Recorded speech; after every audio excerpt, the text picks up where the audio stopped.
Em meados de 300 a.C., em sua obra Os Elementos, é que Euclides de Alexandria, professor da escola fundada por Ptolomeu I, reuniu e sistematizou o conhecimento matemático grego. Mais de 2000 anos deveriam passar antes que, no Renascimento, surgisse um tratado mais cuidadoso, questionando seus princípios. Geometria, palavra de origem grega, significa medida da terra, pois esse era um dos principais usos que dela se fazia. Iniciaremos o estudo da geometria plana analisando as seguintes ideias. Observe na tela. O conceito de ângulos opostos pelo vértice, o paralelismo entre retas e a soma dos ângulos internos de um triângulo. O que são ângulos opostos pelo vértice? Observe a figura. São ângulos em que os lados de um são as semirretas opostas dos lados do outro. Isto é, obtemos o ângulo de medida y prolongando-se os lados do ângulo de medida x. Como eles têm um vértice em comum, a intersecção das retas são chamados opostos pelo vértice. Mas qual será a relação entre as medidas x e de y? Observe na tela. Chamando de z a medida do ângulo assinalado entre x e y, da figura pode-se afirmar que x mais z é igual a 180 graus, ângulo de meia volta, ângulo raso. E que y mais z também é igual a 180. O que podemos concluir? Que ângulos opostos pelo vértice são congruentes, isto é, possuem a mesma medida.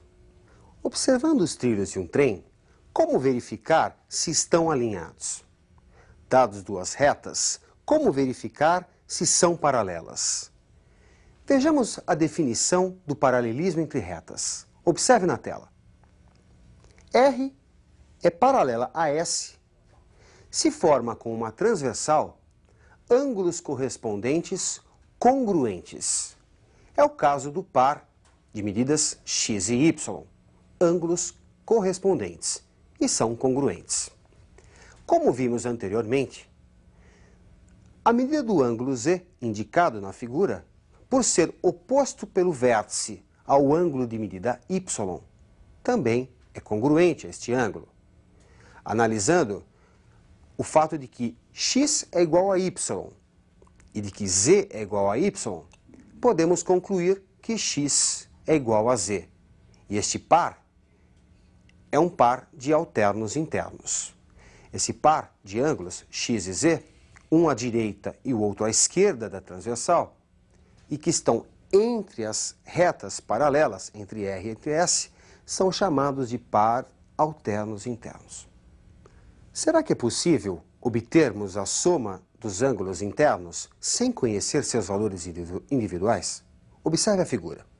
Traçando-se pelo vértice de cima do triângulo, aquele que contém um ângulo de medida y, uma reta auxiliar paralela ao lado oposto a esse vértice, temos paralelismo entre retas, portanto, temos pares de alternos internos. Podemos assinalar a medida x para o ângulo à esquerda do y e z para a medida à direita do y, pois formam pares de alternos internos com os ângulos x e z internos do triângulo. A figura fala por si. Somando-se os ângulos junto ao vértice de medida y, x mais y mais z dá um ângulo de meia volta, ângulo raso. Portanto, x mais y mais z é igual a 180 graus, uma ferramenta muito importante na geometria plana. Bem, vamos a algumas questões de aplicação para que você possa fixar bem esses teoremas. Qual a medida em graus do ângulo 3? Sabendo que as medidas dos ângulos 1 e 2 são, respectivamente, 45 e 55 graus. Observe a imagem fornecida nesta questão. Vamos substituir os ângulos 1 e 2 pelas medidas fornecidas no texto, 45 e 55 graus. Para obter a medida do ângulo 3, é necessário que se trace uma reta auxiliar pelo vértice desse ângulo, uma reta paralela às retas R e S. Traçando essa reta auxiliar, o ângulo 3 vai ficar dividido em duas partes. Do paralelismo entre a reta auxiliar e a reta S, temos um par de alternos internos. Portanto, a medida entre a reta auxiliar e a parte de baixo do ângulo 3, também vale 55 graus. Temos aí um par de alternos internos. Já a medida acima da reta auxiliar, assinalada como Y, é igual à medida do ângulo 1, 45 graus, pois temos aí um outro par de alternos internos.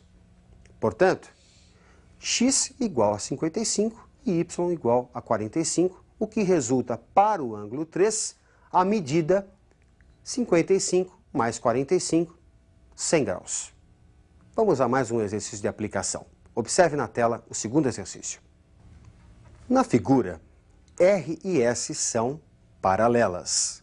Obter as medidas em graus dos ângulos A, E, I e O. Observe a figura. A reta S forma um ângulo de 110 com a horizontal. Dessa forma, fica fácil obter o ângulo adjacente ao 110, o ângulo que somado ao 110 dá um ângulo de meia volta, um ângulo raso, 180 graus. Assim, a medida do ângulo O é igual a 70 graus, suplemento de 110. Observando o paralelismo entre as retas R e S, o que nós podemos concluir?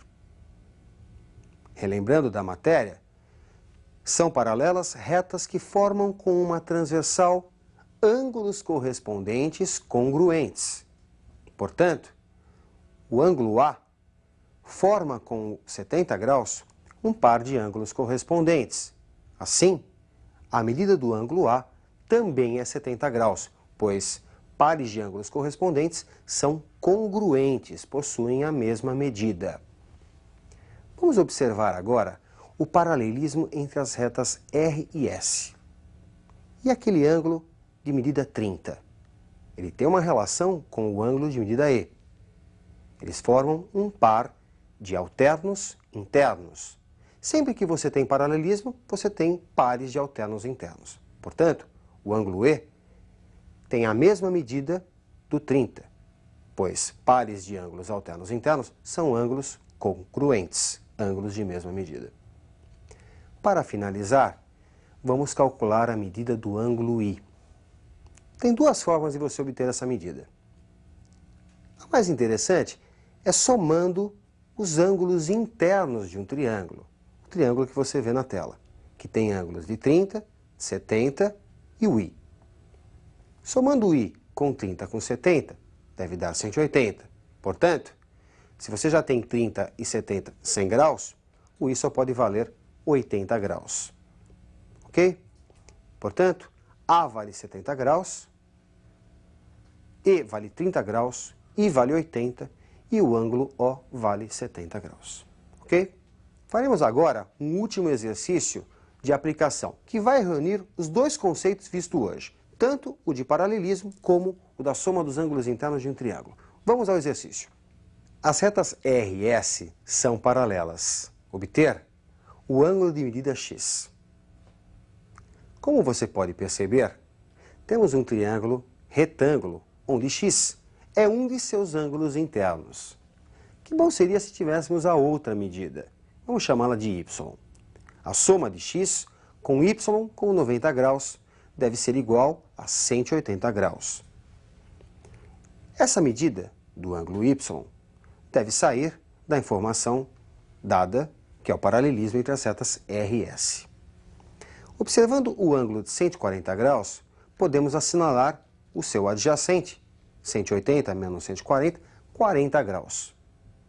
E do paralelismo entre as retas R e S, temos que S forma com o cateto inferior do triângulo a mesma medida que R forma com esse cateto. Temos aí um par de ângulos correspondentes e, portanto, são congruentes. Podemos assinalar 40 graus também para esse outro ângulo. Observando a figura, temos que 40 mais y mais 120 dá um ângulo de meia volta. Portanto, 180 graus. 40 mais 120 é 160. Portanto, o y é igual a 20 graus. O que falta para 160, chegarmos a 180. Com essa medida calculada, y é igual a 20, observando novamente o triângulo, temos que x mais 20 mais 90 é igual a 180, soma dos ângulos internos de um triângulo, 180 graus. Portanto, como 20 mais 90 dá 110, x deve medir 70 graus. X igual a 70 graus é a resposta dessa questão, que envolveu tanto paralelismo como soma dos ângulos internos de um triângulo igual a 180. Embora da simplicidade dos assuntos tratados hoje, é assunto já muito verificado nos vestibulares. Tanto o paralelismo entre retas, como a ideia da soma dos internos igual a 180, vai ser muito tratado em todos os vestibulares. Outra coisa que eu gostaria de comentar com você, que eu vejo acontecer com bastante frequência, é que os alunos encontram muita dificuldade em traduzir o enunciado para a geometria, fazer as figuras. É muito importante que você treine isso, porque isso realmente faz com que os alunos percam vários exercícios, não conseguem traduzir do português para a geometria. Tudo que você tiver no enunciado, procure marcar na figura, procure marcar, assinalar, para que você possa relacionar essas informações e consiga chegar à resposta do exercício. Tá certo? Treine bastante, bons estudos e até a nossa próxima aula.